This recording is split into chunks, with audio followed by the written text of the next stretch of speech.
Atalo fatu talafolo radio Samoa le nei taiao, usmail fa afonga o tala o le asolua.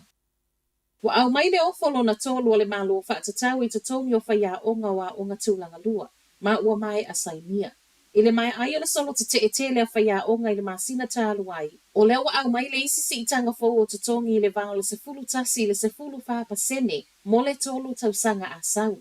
O le ofo le nei o le a maua ia whaia onga o lo I le tumutumu o le whaatūlangana o tutongi mau o whaia onga. Le tusa ma le se lawa whetala I le whai unga o le tausanga fō. A o I la taulo o tutongi le tusa ma le limas fulutasi a whetala o le a I le silia ma le limas fulu lima a whetala I le tausanga. E se mai tutongi o le fo I wa wha au popo aso mai e anga vaai, mai le tolu tasi o lo I nei I le wha se fulu aso. O se tasi o swing o le aloa ia I le whaai unga o le kuata tolu o le lua afe lua sifuru lima. Le e tu uma iei le aso e tasi I totono o le lua vai aso e lea o a oai le potua onga. Ai wha au ngā mō tā penanga o reporti wha pia suenga. O le ana sainia maalienga nei le vao le uni ma le matanga luenga wa onga na nafi. Ma o lo wha atali le pālota whaia onga wa onga amata pe ato ea e le kuata lua po o le vai aso fōu. Sa lau limas fulu avano whai ngā luenga le Auckland Transport o le a le to iai.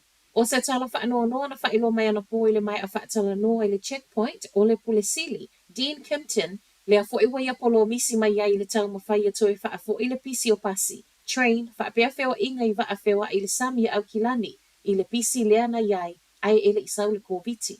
Ta ua le Pulesili, o lo o wha awau nei wheutana inga ma le malo mo se isi tupe wha au popo e wha a tupe I malanga inga I au kilani. Ai ele I umale nei tausanga. Ma ua tala fo le vai o le alue le se lau limas fulu tanta whai ngā luenga le Auckland Transport. Ua sa wai le mai a fafola mai o le tuse le Auckland Council o lo o manino I le pakete o le nei tausanga. Le o lo o sa wai o le awha I titia tupe mai le council mo le pulenga. O lo o malamalama le Pulesili I le leto e tali tonuina e tangata o kilani o le Auckland Transport.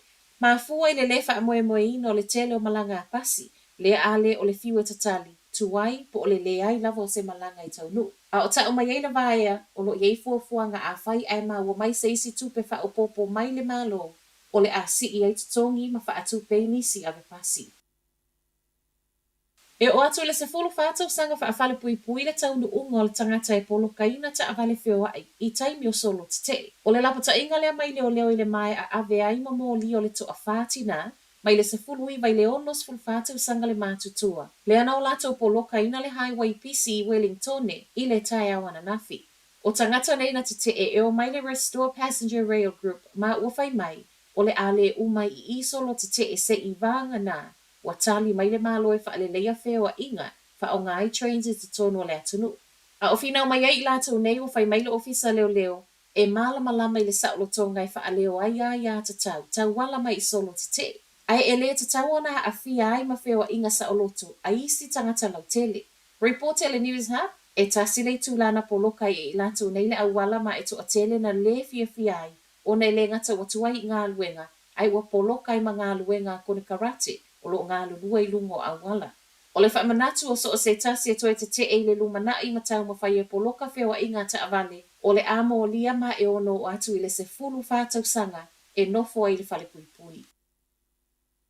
Ai tau se lau toe wha leo le fia I le fia o te tali refunds o le kone seti e Elton John lea na leo. O le kone seti le nei Elton John I au kilani e le I taunu umapo e lua lea na wha atu langa ona o lolonga na iai. Mai talu mai le masino Januari. O lea lava te tali nisi a lato refunds. E le I whai ngofia I nisi ono pepa ulu whale sa tutongi mo le kone seti o le lua whelua se fulu. Lea fo ia le I taunu u ono le koviti, ma o lea na ta aufia I lava mal wha moe moe e wha o ngai le leitau sanga. I tala le One News, o to e moli mau nisi o lea lava e tūli ma le Ticketmaster, le e wha ata wina pepa ulu whale o por kalame nei.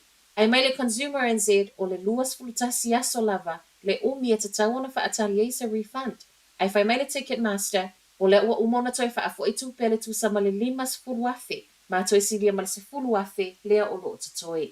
Ma tala muli muli, to a fitu tangata mali liu I lunga la awala I tutono le se fulu lua I tula e o mai le tai awana nafi. Ma o lea ua toi la patai, ma wha manatu mai ai ma leo leo. Pe ona ta ue reporte o nafi o mai le taimi o tala o tai au, e to a ono I lato o fasi o tia I lunga le ala tele ona o wha lavelave tau ta vale. Ma ina I tu la muli muli ane, ai toi ta ua mai leisi wha lavelave I lunga le State Highway tolu ono. ma e toʻatasi lea na maliwai. O le toʻatasi lea whaapea o le tangata ti e pasika. Ma e ui na whaatopetope atu i le falemaʻi mo tonga fitinga, e le i umi se taimi ai uma lolo na soifua. Ua toʻafitu ai te ia tata maliliu o no whaalavlave tau taʻavale, i to tono o le 12 i tūlā, ma u whai mai le ofisa leo e le mawhai ona ia tau fia le whaopopo peo tangata maliliu i lunga o le ala tele, ma ua mo o mia ai le ngā lulue whaatasi ma ia tau tua nā le saonga le mū. O talana o le nei tae au, manuia le